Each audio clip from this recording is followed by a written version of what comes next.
Ito ang iniisip ko. Yan yung bago. Ay, bakit mo kinakamay yan? Para ka namang bata.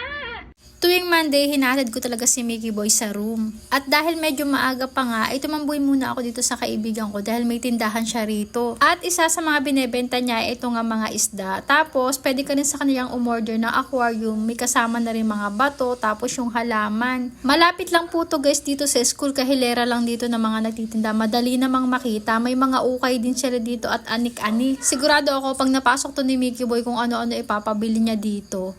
Eto nga at naiganjo uli ang inyong ante na mag-alaga ng isda. Abay kamura na, nakakatuwa pa. At ang maganda pa nga dito, ayun nga, pwede kang umorder sa kanila ng maliit na aquarium. Tingnan nyo naman ang mga isda, nakakatuwa. Hindi na lang talaga may malapit na nagtitinda ng mga ganito dito. O diba, may bago na naman tayong pet sa ating bahay. Eto nga, excited si Ina Magenda at ito nilagay na. Binilinan nga lang ako nila Mildred na bago ko daw ilagay sa tubig, ipabayaan ko muna daw sa plastic kahit mga 10 minutes para hindi manibago itong mga fishy-fishy natin. Sa halagang 20 pesos, meron ka ng makulay na bato dito, o diba? Excited na nga ako sa maging reaksyon ni Kuya Brett ni Mickey Boy dito sa bago nilang aalagaan. Bago mag alas 12, eto, dumating na si Kuya Mickey. Kita nyo naman, burlesque king na talaga siya. Lagi hinuhubad ang polo. Kaya naman, tuwing Monday ko talang talaga siya pinagpopolot. Ayaw niyang magpolot na iinitan siya.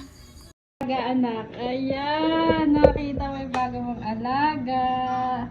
Ito ang iniisip ko. Ha? Ito. Alam, Parang bubble gum look lang. bato yan. Huwag mo hawakan, magdudumi agad yung salamin niya. Ayan, hinawakan mo na agad, oh. Oo. Nakita ko yan. Ang amos Ang niya. ayos niya yung black, nakakatakot. For sure luto tong orange nito kay Papa. Gagawin ng patis. Pag lumaki na. Bilis mo na, bago tingnan yung alaga niyong bago. Hindi iiwalay niya sa kabahayan. Ganda na. Ah? Yung mga kaya kahit sabay-sabay.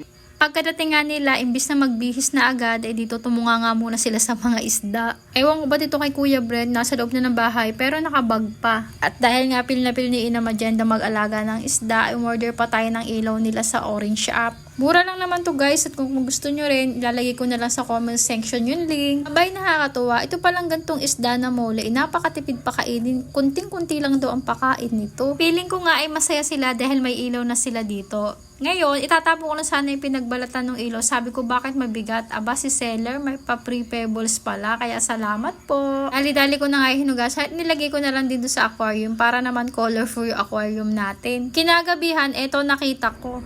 Hoy! Bakit mo kinakamay yan? Para ka namang bata! Degs na. Ha? Take back Ano na yan? ang Kinakamay isang mong yan? it's gone. Hoy, may namatay. It's a little bit Yak, not rebound. May isa pa, may isa pa. meron pa? Nilandi mo ata eh. Hindi. Ha? Hindi. Pati yung golden fish. Matay. Oh no. Dalawa agad na natin. Sinalo nito ang sakit mo, bro. Natin. Ganun daw yun eh. Di ba nagkasakit ka kagabi? Kaya gumaling agad ako. Sinalo ng alaga natin.